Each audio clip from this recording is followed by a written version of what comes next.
In 1998, I was a seminary student at Candler School of Theology. I got a few Candler here. And at Candler School of Theology, they give students and seminarians opportunities to go to different conferences. And they sent me to a conference where I was with 200 other seminarians from various denominations.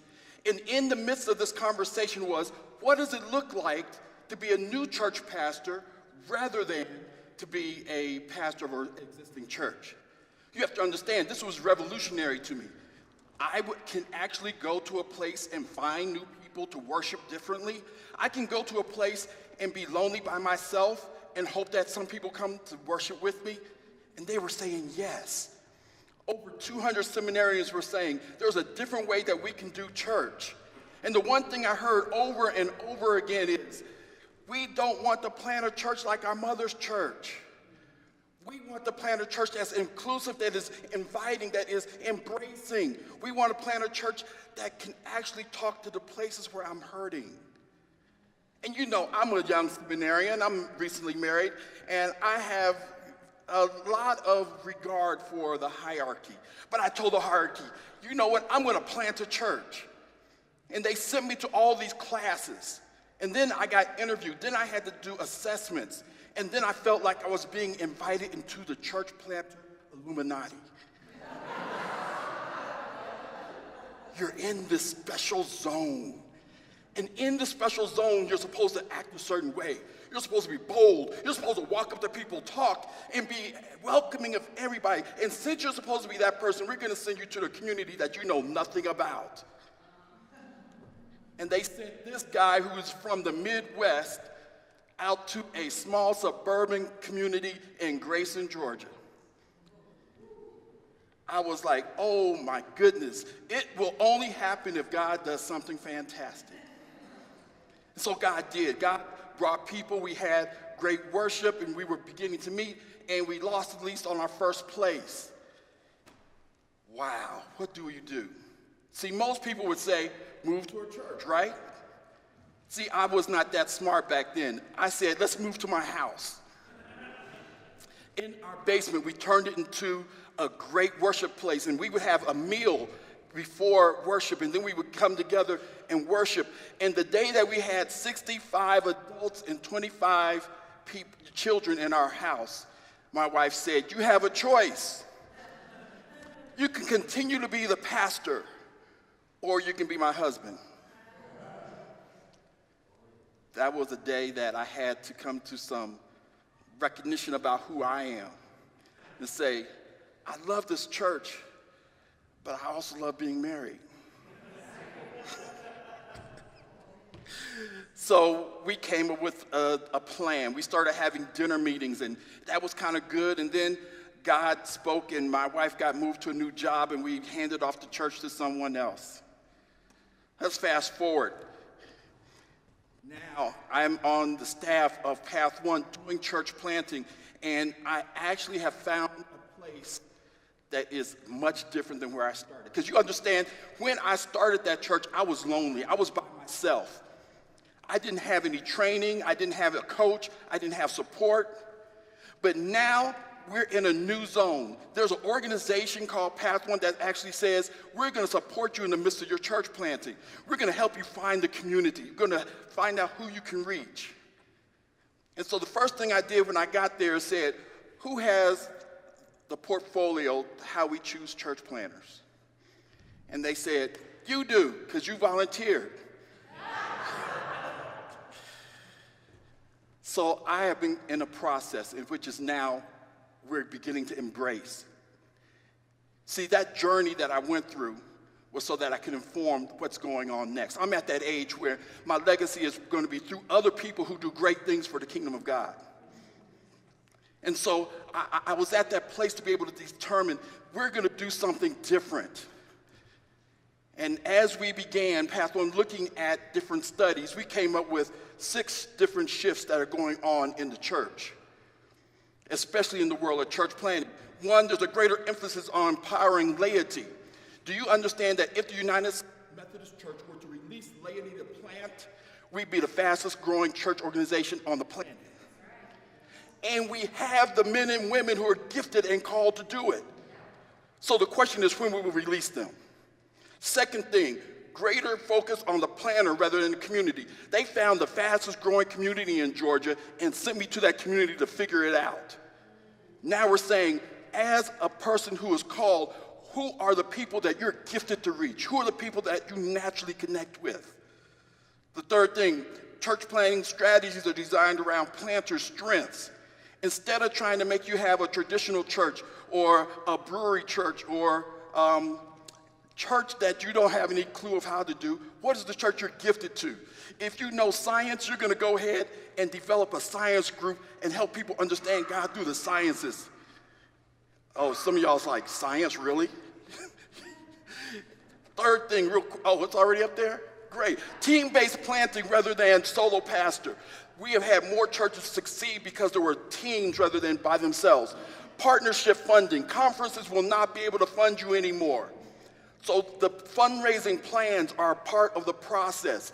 Third, fourth, fifth, sixth thing, discipleship focused rather than worship focused. You may not have a worship service that anybody recognizes for 3 years, and that's okay, as long as people are connecting with who Jesus Christ is in their lives.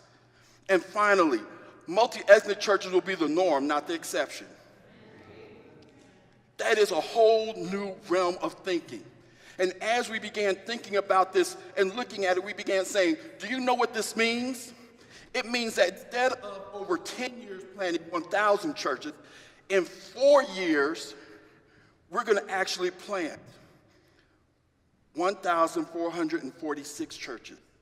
If you go to the next slide.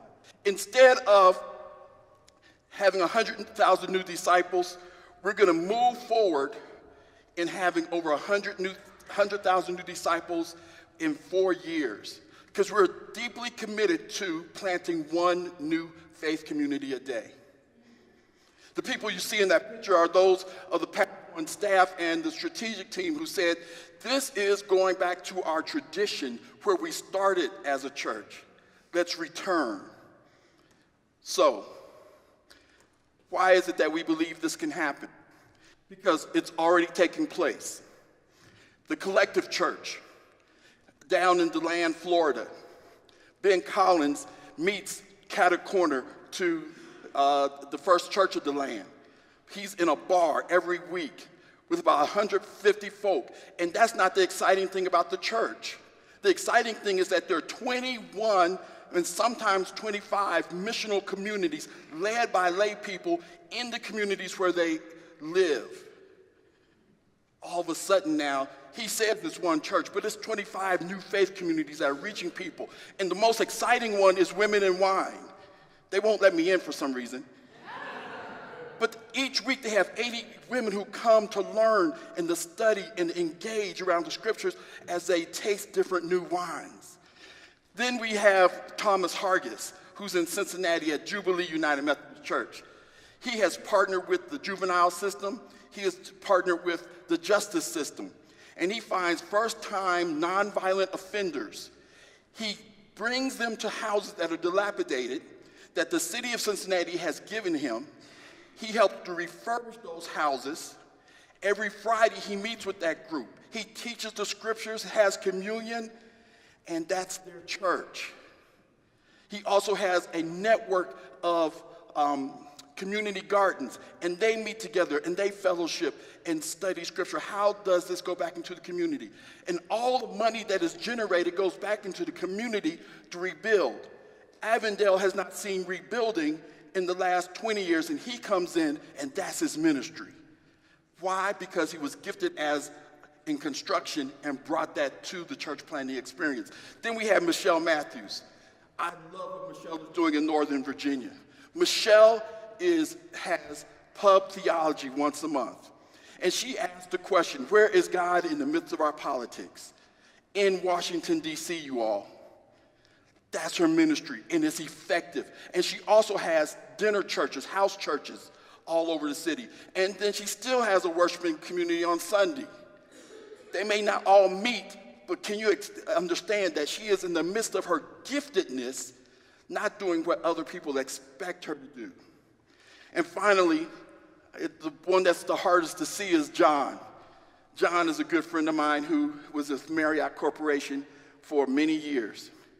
He has started a house church network where each week there's a new dish that the lead person gets to provide. Because as executive chef, he has those skills. And they study the scriptures as they're preparing the new meals.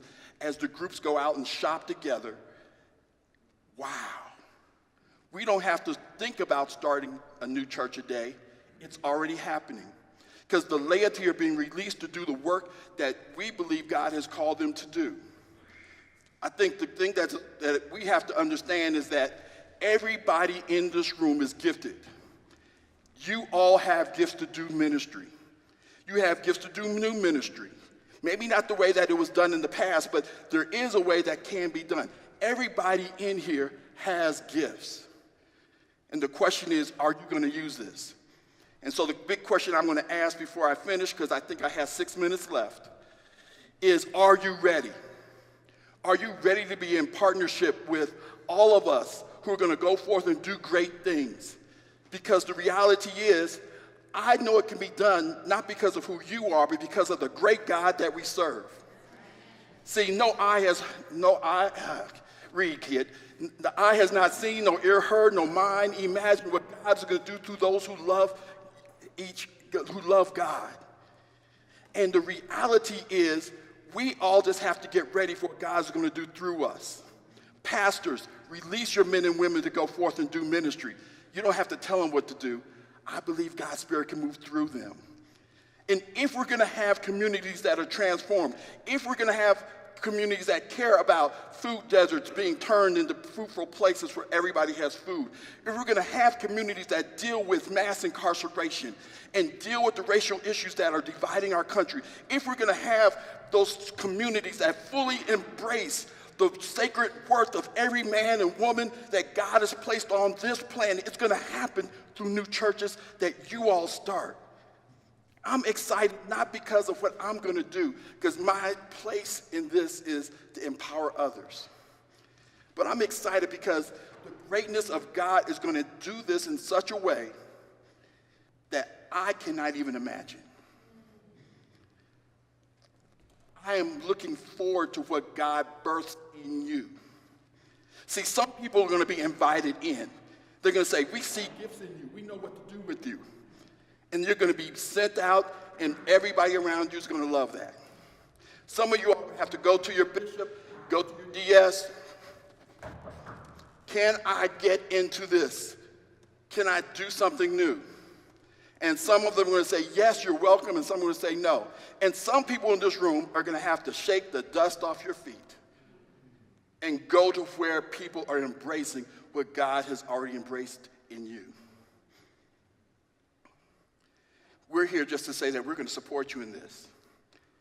My personal commitment is that I will be there, because when I started in church planting, it was lonely. I almost lost my wife, almost lost my family, almost lost my sanity. But today, you have support from not only each person in this room, but from organizations and at least those men and women who I know in network. Just know that you can do what God has called you to do and support you in that. And we do it because we believe in God's greatness.